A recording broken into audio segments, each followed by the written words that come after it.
Hey heroes, and welcome back to Cap's channel. Today we're going to be taking a look at episode 3 of Falcon and the Winter Soldier, breaking it down, looking at all the cameos that we got, the potential of cameos, the just little teasers and drops that they gave us. This literally the best episode they've given us so far, of course. The action scenes were amazing. I can't wait. Let's dive on in and get into The Falcon and the Winter Soldier. So, episode 3 of The Falcon and the Winter Soldier has everything you could possibly want in a Marvel story. You've got the storyline, you've got the action, you've got two lead characters looking like some badasses, as well as Sharon Carter finally being introduced to the series. But the episode starts off with Sam and Bucky going to visit their good old friend Zemo. And Bucky forcing Sam to trust him, to rely on him, saying that he has a plan, he knows what he's doing, he can handle this, and he ends up breaking Zemo out of jail. You know, that's the reasonable thing to do. That's the smart thing to do. He's got answers. You need him. What do? Bring him along for the ride.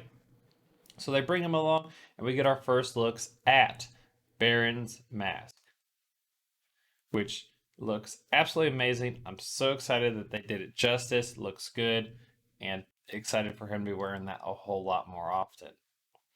Well, the trio heads their way to Madripoor. Madripoor is known very well in the Marvel comics and has some ties with some pretty big superheroes. Just some mutants like Magneto, Mystique, Wolverine. Could this be how Marvel ties in mutants? Could we be getting mutants finally in the MCU? Potentially. Potentially. I don't think that's the way they want to go. I think these are just Easter eggs and teasers.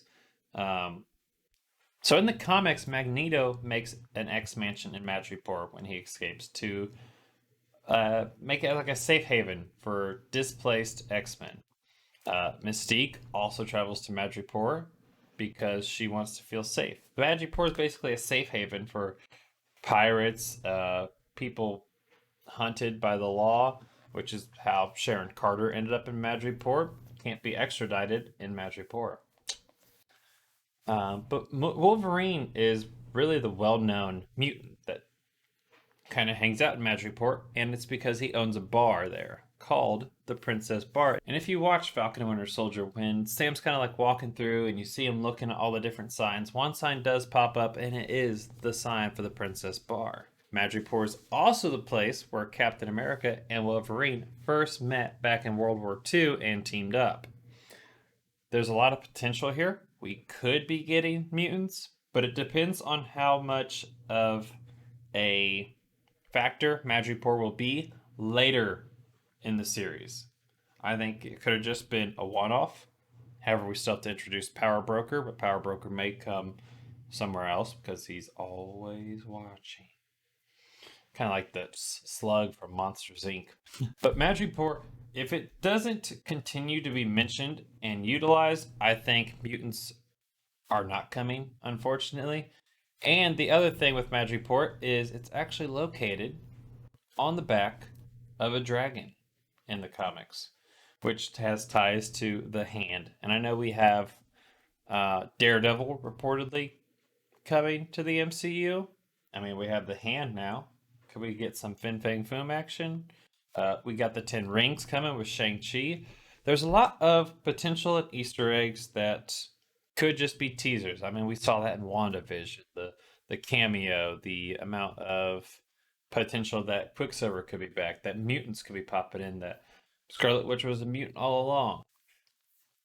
I think Marvel's still kind of trying to figure out how to introduce them, how to bring them aboard, how to get them into the MCU, which they have to nail it down and get it perfect because X-Men does have a bit of a reputation coming over from Fox and what Fox has already done and started with them, as well as who's going to play Wolverine, because I can only picture Hugh Jackman, and I'd be kind of curious as to who they cast. So while in Madripoor, we also get mention of the Power Broker. Now, Power Broker, you've seen his name before. If you didn't know, it's been in the end credits. Power Broker is watching, is what is in the end credits scene. And we see that also here as they're walking the streets on the big side of the building. Power Broker's always watching. He's basically the king of Madripoor. He's basically the top tier criminal of Madripoor, and hopefully we get to meet him. I think that's the big villain. I think Power Broker is the big villain for Falcon and Winter Soldier. Not Zemo, not Flag Smasher. I think it's going to be Power Broker is going to be the big villain. Unless it's U.S. Agent, he just turns and they have to kick his ass, which I am perfectly okay with. Just fine. Not a fan of the U.S. Agent. Not a fan. But Power Broker, actually, speaking of U.S. Agent, has ties to the U.S. Agent. Back in the comics, the strength augmentation that U.S. Agent undergoes is from the Power Broker. It's his form of the Super Soldier Serum, which we saw was created by the Dr. Wilfred Nagel. And so we know the Power Broker, in the comics, his name is Curtis Jackson. He ends up actually going through his own strength augmentation process, and it leaves him slightly deformed, and he has to wear a mech suit in order to move on. I mean, the mech suit could be created by AIM. We could get AIM in here as well. Literally endless possibilities with this episode. I could go on for hours on how many ways that Marvel could tie in so many different storylines. But expect to see the Power Broker. I think he's going to be in next episode. I'm going to call it. He's going to be in the next episode, very end. Very end. He's going to be the teaser for episodes 5 and 6. That is my theory. That is the cap theory for this episode.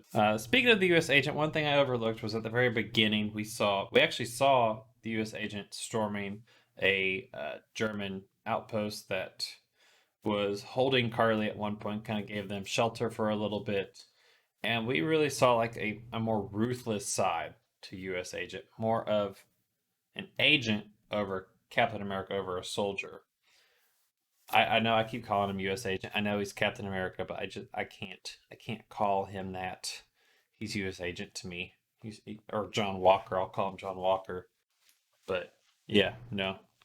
He has not earned the name of Captain America from me just yet. So in Madripoor, we see them working together, Sam and Bucky and Zemo working together, along with the introduction of Sharon, who Sharon came in just like a badass.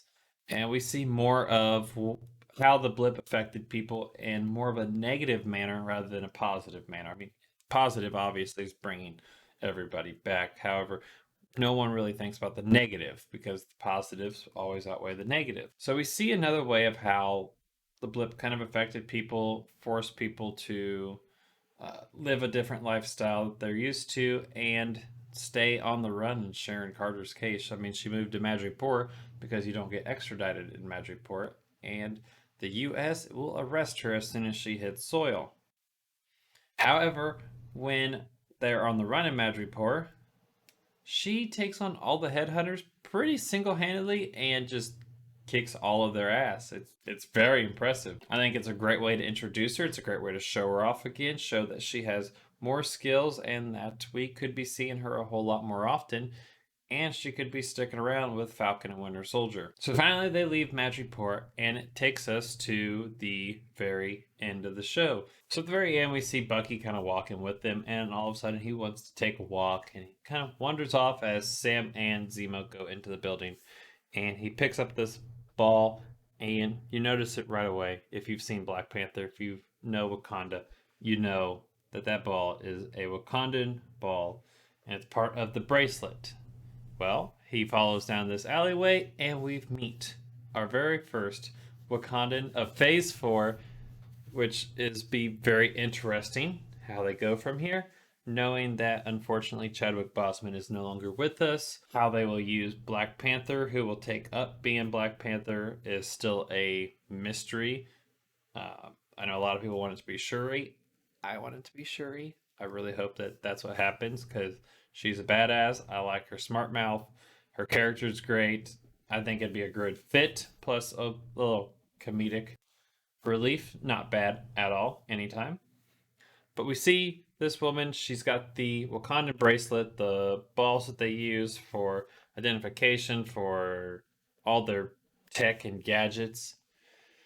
And she's definitely looks like she's part of the I'm going to try, hold on, the Dora Milaje, which is the female bodyguards of Wakanda that protect and keep Wakanda safe.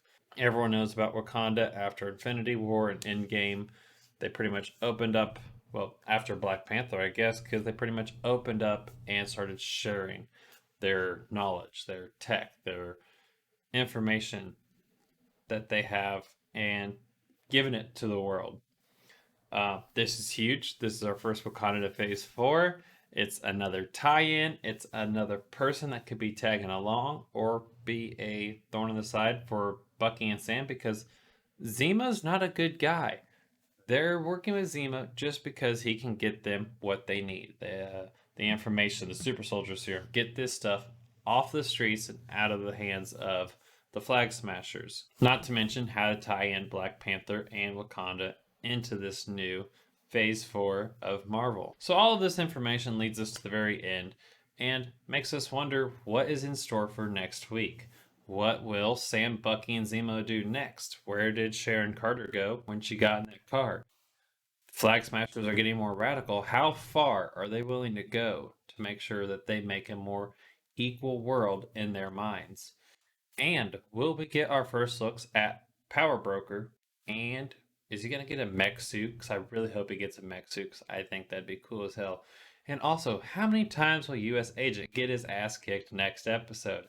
That I always look forward to. But I hope you all enjoyed this. I hope you guys are loving the Falcon and the Winter Soldier, much like I am. If you'd like to leave me down below in the comments what you think of the show, what are you most excited about? What twists and turns surprised you the most in this episode, and where do you think we're going? Or I also stream on Twitch. Come on over, let's have a chat, let's talk everything Marvel while we play some Marvel's Avengers, as well as just hanging out, chatting, and playing some games. But I hope to see you then, and heroes, stay awesome. Bye bye.